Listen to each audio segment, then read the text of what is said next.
Hello everyone. तो आप लोगों को पता है आज हमें क्या करना है, सैम्पल पेपर डिस्कशन, और वो भी केमिस्ट्री वाला पोर्शन। ज़्यादा क्वेश्चंस नहीं है, 11 क्वेश्चंस ये केमिस्ट्री से, और वो भी बहुत इजी क्वेश्चंस हैं। मतलब एक तरीके से एनसीईआरटी से उठाए हुए क्वेश्चंस है, edge to edge, line to line. तो चलो स्टार्ट करते हैं। और आई होप कि आप लोग पेपर पहले से सोल्व करके आए हो, तो आप लोगों को क्वेश्चंस पता हैं और उनके कंसेप्ट भी पता हैं। तो स्टार्ट करते हैं, स्टार्टिंग ही केमिस्ट्री से पेपर की।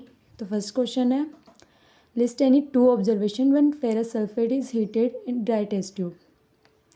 सिंपल सा है, जब हम चैप्टर पढ़ते हैं ना एनसीईआरटी का, ये केमिकल रिएक्शन वाला, तो उसमें डिकम्पोजिशन वाले पार्ट में फर्स्ट दे ये रखिए रिएक्शन कि जब फेरस सल्फेट को हीट करेंगे तो उससे बनता क्या है। जब हम इसे हीट करते हैं तो बनता है फेरिक ऑक्साइड प्लस SO2 और SO3 गैस रिलीज़ होती है। तो हमें ऑब्जर्वेशन से अगर बतानी है तो हम सिंपल सा बता सकते हैं कि पहले जब हमारे पास जो कंपाउंड था वो था फेरस सल्फेट। तो वो कौन से कलर का था, ग्रीन कलर। जब हमने उसे हीट किया तो कन्वर्ट किस में हुआ, फेरिक ऑक्साइड। दैट मीन्स उसका कलर चेंज हुआ, वो ग्रीन कलर से रेडिश ब्राउन कलर में चेंज हो गया। एक ऑब्जर्वेशन हो गई। सेकेंड हम बोल सकते हैं कि एक कलरलेस गैस इवॉल्व हुई। SO2 गैस इवॉल्व हुई ना, तो एक कलरलेस गैस इवॉल्व हुई। और एक चॉकिंग सी स्मेल है मतलब गैस की। तो ऐसे कुछ भी दो बतानी थी अपने को, दो ऑब्जर्वेशन हुई। देन इसके ऑप्शन में सेकंड इसका क्वेश्चन है, identify the product formed when 1 ml of dilute hydrochloric acid is added to 1 gram of sodium metal. तो सिंपल सा है कि एसिड को मेटल से रिएक्ट करवा रहा है। तो क्या होता है, जब एसिड मेटल से रिएक्ट करेगा तो क्या बनेगा, salt plus hydrogen gas release करेगा। तो जब HCl को सोडियम से रिएक्ट करवाएंगे तो बनेगा NaCl और हाइड्रोजन गैस इवॉल्व हो जाएगी। तो ये हुआ first question complete. Then second question, right the chemical name and chemical formula of salt use to remove permanent hardness. तो permanent hardness of water remove करने के लिए हम क्या यूज़ करते हैं, sodium carbonate. Sodium carbonate use करते हैं, तो उसका केमिकल नेम क्या हो जाएगा, सोडियम कार्बोनेट केमिकल नेम ही है। देन केमिकल फॉर्मूला बोले तो Na2CO3। और वैसे डायरेक्ट ये नहीं लिखते तो हम डायरेक्ट ये भी बोल सकते हैं, सोडियम कार्बोनेट डेकाहाइड्रेट और Na2CO3.10H2O। फिर थर्ड क्वेश्चन है, which of the following is not observe in a homologous series, give reason for your choice. Multiple choice question है। तो सिंपल सा हमें पता क्या होना चाहिए फर्स्ट में कि होमोलोगस सीरीज होती क्या है। होमोलोगस सीरीज वो सीरीज होती है जिसमें ना मतलब एक सीक्वेंस होता है कंपाउंड्स का जिनके फंक्शनल ग्रुप सेम होते हैं और जिनकी केमिकल प्रॉपर्टीज सेम होती है। तो यहाँ हम ऑप्शंस अगर पढ़े तो फर्स्ट ऑप्शन बोला है चेंज इन केमिकल प्रॉपर्टीज़। तो फर्स्ट ही मिल गया आंसर्स दो, क्योंकि होमोलोगस सीरीज में केमिकल प्रॉपर्टीज़ चेंज नहीं होती, उनकी केमिकल प्रॉपर्टीज़ सेम होती है। तो आंसर फर्स्ट ही है। फिर भी आगे के ऑप्शंस पढ़ लेते हैं कि डिफरेंस इन मतलब CH2 का डिफरेंस आता है और 14 यूनिट मोलिकुलर मास का डिफरेंस आता है। तो देखो होमोलोगस सीरीज़ का अगर एग्जांपल लूँ मैं, अल्केन। तो अल्केन में क्या आता है, first methane CH4, then ethane CH2H6। तो चेंज कितने का आया, CH2 का ही तो चेंज आया ओनली। और CH2 का मास कितना होता है, कार्बन का 12 और 2 हाइड्रोजन 2, तो मतलब 14 यूनिट मॉलिक्यूलर मास का चेंज आया। तो ये करेक्ट हुआ ऑप्शन। देन फिजिकल प्रॉपर्टीज़ में ग्रेडेशन आता है और फंक्शनल ग्रुप सेम होते ही हैं। तो ये थर्ड क्वेश्चन भी हुआ कंप्लीट। देन फोर्थ, ये तो फिर फिजिक्स पोर्शन है। फिर नेक्स्ट हमारा केमिस्ट्री का क्वेश्चन आता है 14th। तो 14 क्वेश्चन में क्या है, after white washing the wall a shiny white finish on wall is obtain after 2 to 3 days। तो वाइट वॉश में क्या होता है कि हम कैल्शियम ऑक्साइड को यूज़ करते हैं, फिर वो क्या करता है सराउंडिंग की CO2 के साथ रिएक्ट करके कैल्शियम कार्बोनेट का फॉर्मेशन करता है और उसकी वजह से उस पर शाइनिंग आती है। तो वो इंस्टेंटली तो नहीं आती, 2 to 3 days के बाद ही आती है। तो एसर्शन तो सही है इसका। देन रीज़न की बात है, तो रीज़न क्या है, रीज़न इन्होंने दिया है कि calcium oxide react with carbon dioxide, ये तो सही बोला, लेकिन आगे क्या बोल रहे हैं ये कि वो कैल्शियम हाइड्रोजन कार्बोनेट का फॉर्मेशन करता है। तो कैल्शियम हाइड्रोजन कार्बोनेट कैसे बन सकता है कि जब हम रिएक्ट करवा रहे हैं कैल्शियम ऑक्साइड को CO2 के साथ, हाइड्रोजन तो कहीं है ही नहीं ना, तो कैल्शियम हाइड्रोजन कार्बोनेट तो बन ही नहीं सकता। तो रीज़न क्या हुआ, गलत। तो हमें ऑप्शन यहाँ से चूज़ करने थे ABCD। तो हमारे पास क्या है, एसर्शन हमारा ट्रू है और रीज़न हमारा फॉल्स है। तो इसका आंसर आ जाएगा C option, A is true but R is false. Then हमारे नेक्स्ट क्वेश्चन है, क्वेश्चन नंबर 18। ये मतलब एक तरीके से साइंस का क्वेश्चन कम मान के इसको हम इंग्लिश का क्वेश्चन मान ले तो ज़्यादा बेटर है कि पैराग्राफ क्वेश्चन है कि हमें यहाँ से पैराग्राफ की रीडिंग करनी है और देन हमें आंसर्स करने हैं नीचे। तो पैराग्राफ रीड नहीं करते हैं हम क्योंकि चैप्टर हमारा पढ़ा हुआ है, हम सीधा क्वेश्चन ही देख लेते हैं कि विच of the following correctly represent the decreasing order of metallic character in alkali metals. Simple सा, अगर जिसको याद है वो तो डायरेक्ट करेगा, जिसको नहीं याद है वो यहाँ से लाइन पढ़ लेगा। तो अपने को क्या पता है कि जो मेटेलिक कैरेक्टर्स जो होते हैं वो डाउन द ग्रुप इंक्रीज़ करते हैं अल्कली मेटल्स के अंदर। तो जब हम अल्कली मेटल्स के अंदर डाउन द ग्रुप जाएंगे तो जो नीचे नीचे वाला होगा उसका मेटेलिक कैरेक्टर सबसे ज़्यादा होगा। तो अगर यहाँ पे जो हमें मतलब सीरीज़ दी है तो हम सीधा से पहले ऑप्शन देखने से पहले खुद से याद कर लो, लिथियम, सोडियम, पोटेशियम और रुबीडियम और सीजियम। तो सीजियम सबसे नीचे आ रहा है तो सबसे ज़्यादा मेटेलिक कैरेक्टर किसका होगा, सीजियम का, देन रुबीडियम का, देन उसका पोटेशियम का, सोडियम का और लिथियम का सबसे कम होगा। तो यहाँ पे करेक्ट आंसर आ जाएगा C option. Then second question है 18th का ही कि hydrogen is placed along the alkali metals in the modern periodic table though it shows the non metallic character. कि हाइड्रोजन के जो कैरेक्टर्स होते हैं ना वो तो नॉन मेटेलिक होते हैं, लेकिन फिर भी हम उसे है ना मतलब अल्कली मेटल्स के ऊपर क्यों रखते हैं पीरियोडिक टेबल में। तो इसका मतलब है कि उसके अंदर कोई ना कोई ऐसी प्रॉपर्टी है ना जो मेटेलिक है, इसलिए तो हम उसे मेटल्स के ऊपर रख रहे हैं। तो हमें चारों ऑप्शन है वो ढूंढना है, वो प्रॉपर्टी ढूंढनी है जो एक मेटल की होती है। तो फर्स्ट ऑप्शन है as hydrogen has 1 electron and loses electron to form negative ion. Option first ही गलत, क्योंकि जब हम इलेक्ट्रॉन लूज़ करते हैं तो नेगेटिव आयन नहीं बनता, पॉजिटिव आयन बनता है। तो फर्स्ट ऑप्शन तो वैसे गलत हो गया। सेकंड ऑप्शन बोल रहा है कि easily lose electron like alkali metal to form positive ion, तो ये करेक्ट ऑप्शन है। थर्ड ऑप्शन बोल रहा है कि हाइड्रोजन कैन गेन 1 इलेक्ट्रॉन और easily form to negative ion.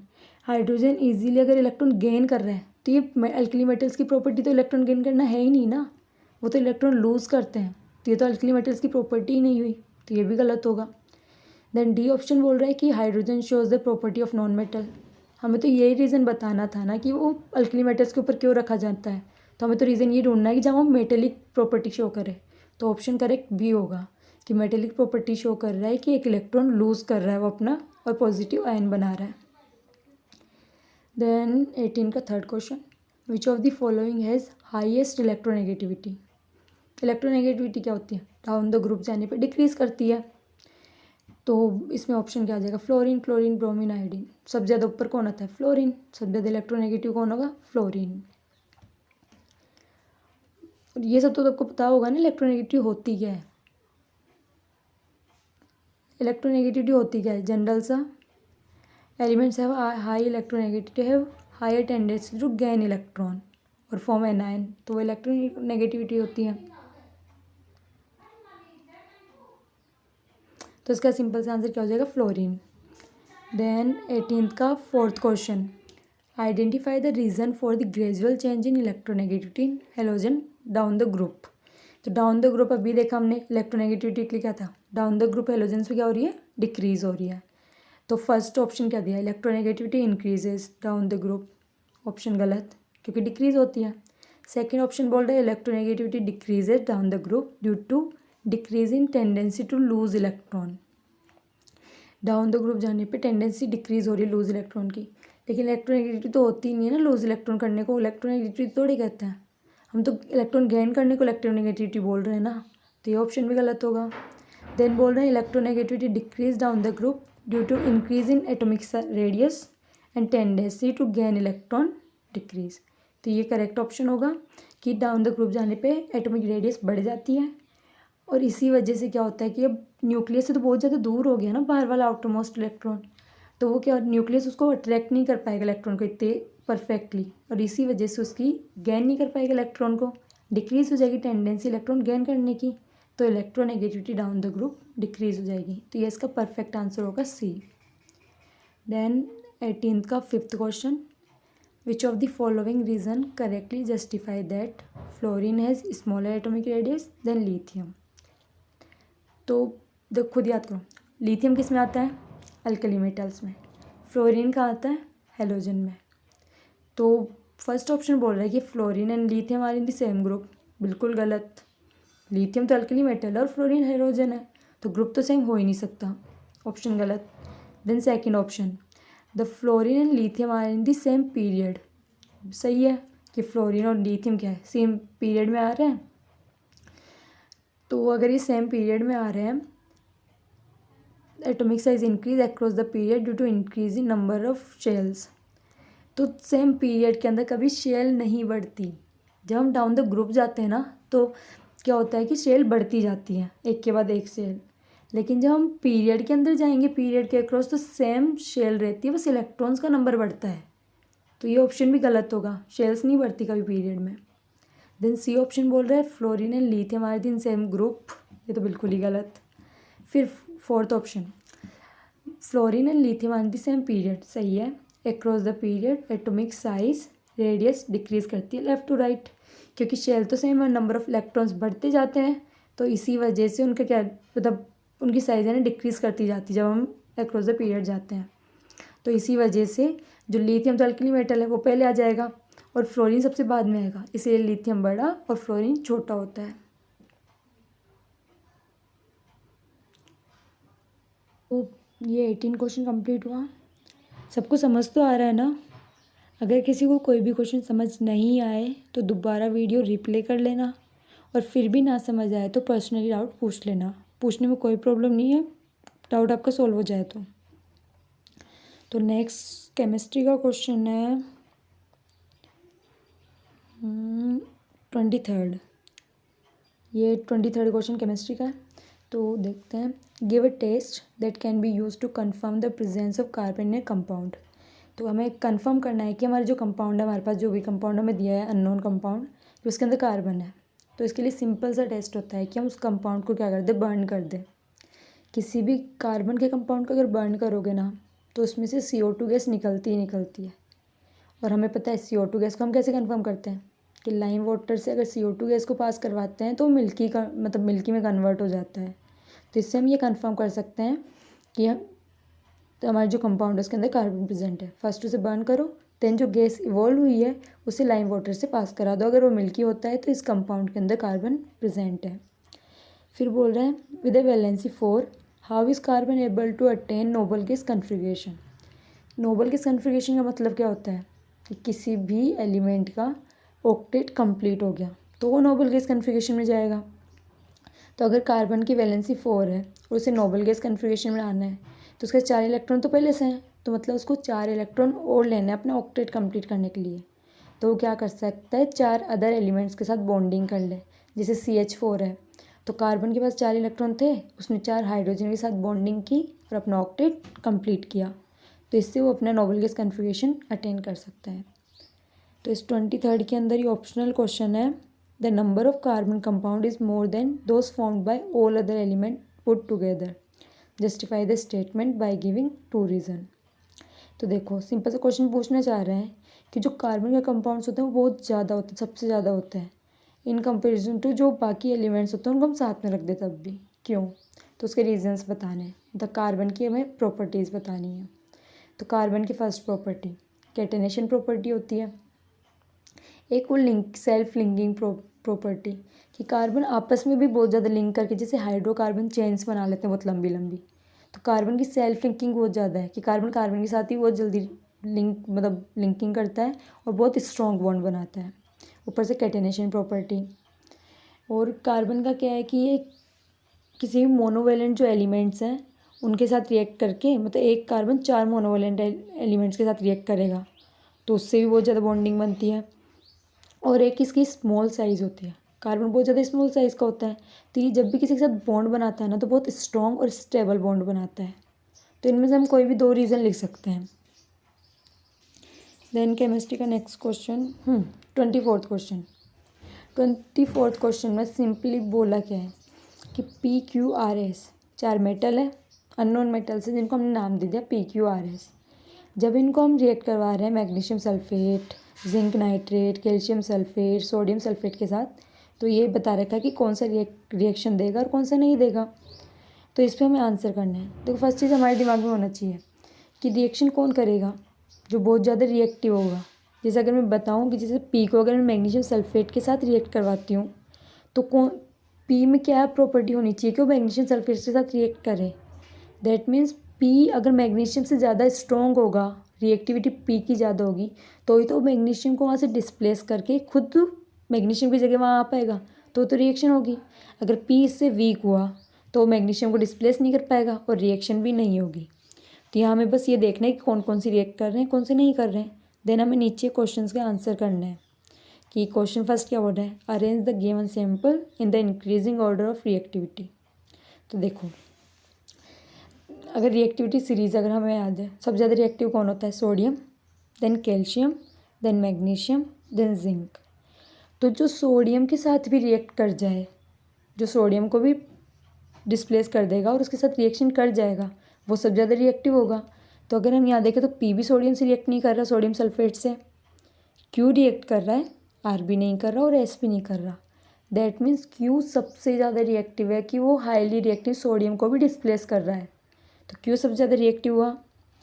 फिर उसके बाद आता है कैल्शियम। तो कैल्शियम से कौन कौन रिएक्ट कर रहे हैं, पी और क्यू। तो क्यू तो सबसे ज़्यादा है ही, तो क्यू के बाद कौन आ जाएगा, पी। रिएक्टिविटी सीरीज़ का हमें ऑर्डर बताना है ना, तो क्यू सबसे ज़्यादा रिएक्टिव है, देन पी। फिर हमें बताना है आर और एस। तो हम ये मैग्नीशियम और जिंक के बेसिस पर डिसाइड करेंगे। तो मैग्नीशियम से तो दोनों ही रिएक्ट नहीं कर रहे, तो हम इसे जिंक के बेसिस पर डिसाइड करेंगे कि जिसने जिंक के साथ रिएक्ट कर लिया वो ज़्यादा स्ट्रॉन्ग है और जिसने नहीं किया वो वीक है। तो आर ने रिएक्ट किया जिंक के साथ, दैट मीन्स आर ज़्यादा रिएक्टिव है, और एस ने नहीं किया, दैट मीन एस क्या है, वीक है। तो हमारे पास ऑर्डर क्या बना, क्यू सबसे ज़्यादा reactive, then P, then R और देन एस। फिर सेकंड क्वेश्चन बोल रहा है, write the chemical formula of product formed when Q react with CuSO4। Q क्या है, सबसे ज़्यादा रिएक्टिव है। इसको ऐसे ही समझ लो कि क्यू को अगर मैं जिंक मान लूँ, Zn है, उसको CuSO4 के साथ रिएक्ट करवाऊंगी, तो जब जिंक को कॉपर सल्फेट से रिएक्ट करवाते हैं तो क्या होता है, वो कॉपर को डिस्प्लेस करता है और जिंक सल्फेट बना लेता है। तो ऐसे ही जब मैं क्यू को CuSO4 के साथ रिएक्ट करवाऊंगी तो कॉपर साइड हो जाएगा और QSO4 कंपाउंड बन जाएगा। आया समझ में। फिर 24 के बाद है केमिस्ट्री का क्वेश्चन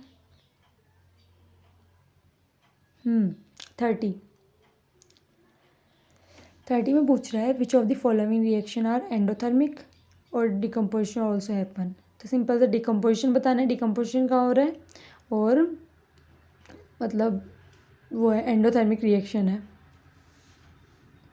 तो रेस्पिरेशन क्या होती है, एक्सोथर्मिक होती है, NCERT में दिया है, क्योंकि यहाँ पे क्या होती है, हीट रिलीज़ होती है, तो उसे एक्सोथर्मिक बोलते हैं। एंडोथर्मिक में हमें हीट देनी पड़ती है, तो जहाँ एनर्जी रिलीज़ हो रही है, रेस्पिरेशन करने में एनर्जी रिलीज़ होती है, तो ये एक्सोथर्मिक होती है, एंडोथर्मिक नहीं होती। फिर हीटिंग ऑफ लीड नाइट्रेट को जब हीट करेंगे तो लीड नाइट्रेट क्या करेगा, डिकम्पोज करेगा, और डिकम्पोज करेगा तो वहाँ पे हमें एनर्जी देनी पड़ रही है उसको तोड़ने के लिए, तो ये होती है एंडोथर्मिक रिएक्शन। तो हीटिंग ऑफ लीड नाइट्रेट क्या होगा, एंडोथर्मिक भी, और डिकम्पोजिशन हो ही रहा है हीट करने पे, तो ये एक तो ये हो जाएगा आंसर इसका। फिर है डिकम्पोजिशन ऑफ ऑर्गेनिक मैटर। जब ऑर्गेनिक मैटर डिकम्पोज करता है ना तो वहाँ एनर्जी रिलीज़ होती है, हमें देनी नहीं पड़ती है, तो वो एक्सोथर्मिक होगा, एंडोथर्मिक नहीं होगा। हाँ, इलेक्ट्रोलिसिस ऑफ एसिडिफाइड वाटर, ये एंडोथर्मिक होता है, कि हमें एनर्जी देनी पड़ती है यहाँ पे। जब इलेक्ट्रोलिसिस कराएंगे तो करंट हम देते ही हैं, और वहाँ पे डिकम्पोजिशन होता ही है कि जो भी वाटर वो डिकम्पोज करेगा, मतलब H2O था, H+ और O2 के अंदर कन्वर्ट होके डिकम्पोज हो जाएगा। तो इसका आंसर होगा हीटिंग ऑफ लीड नाइट्रेट और इलेक्ट्रोलिसिस ऑफ एसिडिफाइड वाटर। अगर स्पीड ज़्यादा लग रही हो तो कम कर लेना। फिर बी ऑप्शन है, silver chloride when kept in open turn grey. NCERT line से उठाया है फर्स्ट चैप्टर की, कि जब सिल्वर क्लोराइड को हम ओपन रखेंगे तो सनलाइट के उसमें आएगा कांटेक्ट में, और AgCl ही तो है सिल्वर क्लोराइड, तो जब AgCl सनलाइट के कांटेक्ट में आएगा तो वो Ag और Cl2 में ब्रेक डाउन कर जाता है, और इसकी वजह से इसका मतलब कलर ग्रे में कन्वर्ट हो जाता है। तो इसकी बैलेंस इक्वेशन लिखनी होगी तो क्या लिखेंगे हम, AgCl is equals to Ag+Cl2, तो 2AgCl लिख सकते हो, तो बैलेंस कर लेना इक्वेशन को। फिर है 31 क्वेश्चन, बहुत ईजी सा क्वेश्चन है। The following table show the position of 5 element ABCDE in modern period table. तो ये बोल रहा है कि जो नंबर्स दे रखे हैं 1 to 18 ये तो ग्रुप्स हैं और 2 3 जो है वो पीरियड है। तो हमें आंसर देने क्वेश्चन के। तो फर्स्ट क्वेश्चन है which element is a metal with valency 2। 2 valency कौन से ग्रुप के एलिमेंट्स की होती है? जो फर्स्ट अल्कली मेटल वाला फर्स्ट ग्रुप होता है उसकी तो 1 होती है। देन जो सेकंड ग्रुप होता है मैग्नीशियम बेरिलियम इनकी क्या होती है 2। तो जो सेकंड ग्रुप में होगा उसकी 2 होगी। सेकंड ग्रुप में कौन है D, तो इसका आंसर D हो जाएगा जो इसकी वैलेंसी 2 है। देन सेकंड ऑप्शन में क्वेश्चन है which element is least reactive. तो लीस्ट रिएक्टिव कौन सा होगा? जो नोबल गैस कन्फिग्रेशन होता है। नोबल गैसेस क्या होती है लीस्ट रिएक्टिव होती हैं क्योंकि उनका ऑक्टेट कंप्लीट है। ऑक्टेट कंप्लीट है वो क्यों बिना बात कोई भी इलेक्ट्रॉन लेना या देना चाहेगी किसी को। वो स्टेबल फॉर्म में वो आराम से शांति से बैठे रहना चाहेगी, फालतू लड़ाई झगड़ा क्यों करे। तो इसलिए तो नोबल गैसेस क्या होती है लीस्ट रिएक्टिव। तो नोबल गैसेस का ग्रुप कौन सा होता है 18। तो 18 ग्रुप में कौन है C, तो इसका आंसर क्या होगा C। फिर है out of D and E which element has a smaller atomic radius. तो देखो D और E का ग्रुप तो अलग अलग है, इनका क्या सेम है पीरियड। और हमें पता है जब हम पीरियड में लेफ़्ट टू राइट जाते हैं तो एटॉमिक रेडियस क्या होती है डिक्रीज होती है। दैट मीन्स D से छोटी E की होगी। तो आंसर क्या आ जाएगा E। स्मॉलर रेडियस किसकी होगी E की। फिर नेक्स्ट क्वेश्चन है 32। Explain the formation of calcium chloride with the help of electron dot structure. Calcium chloride का मतलब फॉर्मेशन बताना है डॉट स्ट्रक्चर से। तो इसके लिए हम देख सकते हैं ये रहा 32। देखो सिंपल से बता रखे हैं कि कैल्शियम का एटॉमिक नंबर कितना 20। तो उसका इलेक्ट्रॉनिक कन्फिग्रेशन क्या होगा 2881। क्लोरीन का कितना होता है 17, तो उसका इलेक्ट्रॉनिक कन्फिग्रेशन होगा 287। तो इसका मतलब क्लोरीन क्या चाहता है अगर उसके पास आउटर मोस्ट शेल के अंदर 7 इलेक्ट्रॉन है तो उसको अपने ऑक्टेट कंप्लीट करने के लिए क्या चाहिए, या तो वो एक इलेक्ट्रॉन किसी से ले ले या अपने साथ किसी को दे दे। तो इतना बेवकूफ़ तो नहीं है ना कि एक लेने के लिए किसी को साथ दे देगा। तो प्रीफर क्या करेगा मैं किसी से एक ले ही लूँ तो मेरा ऑक्टेट कंप्लीट हो जाए। और कैल्शियम के आउटर मोस्ट में क्या है एक इलेक्ट्रॉन है, तो वो क्या कर सकते हैं या तो अपना एक किसी को दे दे या किसी से साथ लेके अपना ऑक्टेट कंप्लीट करें। तो वो साथ लेने के बजाय सोचेगा मैं एक को दे ही देता हूँ जिससे मैं स्टेबल कन्फिग्रेशन में आ जाऊँ। तो क्या calcium second group that means valency 2। तो बाहर उसके पास कितने 2 इलेक्ट्रॉन है और एक क्लोरीन को एक ही इलेक्ट्रॉन चाहिए होता है। तो उसको अपने 2 इलेक्ट्रॉन डोनेट करने तो उसको 2 क्लोरीन चाहिए होंगे। तो कैल्शियम के पास 2 इलेक्ट्रॉन है, हम 2 क्लोरीन लाएंगे। उनके पास 7 इलेक्ट्रॉन तो ऑलरेडी है जो हमने क्रॉस से शो किए हैं, एक एक होने चाहिए। तो अब कैल्शियम अपने एक इलेक्ट्रॉन एक क्लोरीन को देगा, दूसरा इलेक्ट्रॉन दूसरे क्लोरीन को देगा और उससे वो बॉन्डिंग करेंगे तो Ca2+ में हो जाएगा। 2 इलेक्ट्रॉन डोनेट किए, एक क्लोरीन ने एक इलेक्ट्रॉन लिया मतलब -1, 2 क्लोरीन क्या हो जाएंगे -2 और इससे बन जाएगा CaCl2। फिर है कौन सा क्वेश्चन था 32 का ए ऑप्शन तो हमने देखा। देन बी के अंदर क्या पूछ रहा है why do ionic compounds not conduct electricity in solid state but conduct electricity in molten and aqueous state. कि जो आयनिक कंपाउंड्स होते हैं वो सॉलिड स्टेट में इलेक्ट्रिसिटी क्यों नहीं शो करते और मोल्टन और एक्वस में क्यों करते हैं। तो देखो इलेक्ट्रिसिटी शो करने के लिए क्या होना चाहिए हमारे पास फ्री इलेक्ट्रॉन्स होने चाहिए। फ्री इलेक्ट्रॉन्स होने चाहिए दैट मीन्स अगर वो सॉलिड स्टेट में है तो सॉलिड स्टेट में बॉन्डिंग अच्छी खासी होती है, पैकिंग खतरनाक वाली होती है, तो इलेक्ट्रॉन्स तो फ्री है ही नहीं। इलेक्ट्रॉन्स फ्री नहीं है तो सॉलिड स्टेट में कंडक्टिविटी कैसे शो करेगा। लेकिन जब वो मोल्टन और एक्वस स्टेट में होता है तो इलेक्ट्रॉन्स फ्री होते हैं और उससे वो इलेक्ट्रिसिटी शो करता है। सिंपल सा आंसर है कि प्रेजेंस ऑफ ये फ्री इलेक्ट्रॉन्स। तो फ्री इलेक्ट्रॉन्स की प्रेजेंस से ही वो इलेक्ट्रिसिटी शो करेगा। सॉलिड स्टेट में इलेक्ट्रॉन्स फ्री नहीं होते और मोल्टन और एक्वस स्टेट में इलेक्ट्रॉन्स फ्री होते हैं। फिर लास्ट क्वेश्चन है 34 और बहुत इजी क्वेश्चन है, मतलब pH पे बेसिस है। एसिड बेस वैसे भी इजी चैप्टर है और उसका इजी सा क्वेश्चन है ये कि हमें 4 वैल्यू दी है pH की 1, 7, 10, 13। हमें बताना है इन चारों में से कौन सी वैल्यू किसकी है। तो फर्स्ट जो एसिडिक होते हैं उनकी वैल्यू कितनी होती है 1 to 6, 7 न्यूट्रल, 8 to 14 कौन होंगे बेसिक। तो फर्स्ट देखो हमें पता है, ये तो एनसीईआरटी में दिया है, जो ब्राइन सॉल्यूशन होता है वो क्या होता है, न्यूट्रल। तो 7 किसका होगा, ब्राइन सॉल्यूशन। फिर fourth option sodium hydroxide, most basic होता है, तो सबसे ज़्यादा पीएच जो यहाँ दे रखा है ना 13, वो सबसे ज़्यादा इसका होगा, sodium hydroxide. Gastric juice acidic होता है, तो गैस्ट्रिक जूस का क्या होगा, 1। मिल्क ऑफ मैग्नीशिया, ये थोड़ा स्लाइटली बेसिक होता है, तो स्ट्रॉन्ग बेस भी नहीं और एसिड भी नहीं, तो स्लाइटली बेसिक, दैट मीन्स 7 से ज़्यादा और बाकी कम, तो 10 आ जाएगा इसका। तो मिल्क ऑफ मैग्नीशिया का pH 10, gastric juice 1, brine solution 7 और एक्वस सोडियम हाइड्रोक्साइड 13। फिर आगे क्वेश्चन बोल रहा है, Amita and Rita decide to bake a cake and adding baking soda to the cake batter. Explain with the balance reaction the role of baking soda, mention any other use of baking soda. तो देखो simple सा, baking soda क्या होता है, NaCO3। तो ये बता रहे हैं कि हम केक में बेकिंग सोडा डालते हैं ताकि वो बेटर बन सके। तो हमें बैलेंस इक्वेशन बतानी है कि बेकिंग सोडा का रोल क्या होता है और उसके यूजेस बताने हैं। तो इसके लिए अगर हम आंसर की प्रीफर करें, देखो यहाँ बेकिंग सोडा अंडर को थर्मल डिकम्पोजिशन टू फॉर्म, कि जब देखो NaCO3 को हम हीट करेंगे तो वह Na2CO3 sodium carbonate CO2 release करता है और वाटर रिलीज़ करता है। पता है CO2 का फ़ायदा क्या होता है, जहाँ भी CO2 रिलीज़ होती है ना तो उसकी वजह से स्पोर्स बन जाते हैं और वो मतलब फ्लफी नेचर हो जाता है उसका केक का। तो केक को सॉफ्ट और फ्लफी बनाने के लिए हम क्या करते हैं, इसका सोडियम हाइड्रोजन कार्बोनेट को हम डिकम्पोज करते हैं, तो वहाँ से CO2 रिलीज़ होती है और CO2 की वजह से केक क्या बनता है, सॉफ्ट बनता है। तो ये उसका फंक्शन हुआ बेकिंग सोडा का केक बनाने के अंदर। अब उसके अदर यूजेस हमें बताते हैं, तो अदर यूजेस हो जाते हैं कि हम फायर एक्सटिंग्विशर में यूज़ लेते हैं, एंटी एसिड्स की फॉर्म में यूज़ लेते हैं कि ये बेसिक नेचर का होता है, तो मतलब जो स्टमक एसिड बनता है उसको न्यूट्रलाइज़ करे और एक न्यूट्रलाइज़ कर सके कोई भी इंसेक्ट का जो स्टिंग वगैरह लग जाता है एसिडिक, उसको न्यूट्रलाइज़ करने के लिए। फिर नेक्स्ट इसका मतलब ऑप्शनल दे रखा है इसी में 34th के ऑप्शन में जो क्वेश्चन है, सेम क्वेश्चन है, मतलब कि यहाँ पे भी हमें क्या दिया है, ABCD सैम्पल्स दिए हैं और उनकी पीएच दे रखी है 7, 2, 10.5, 6।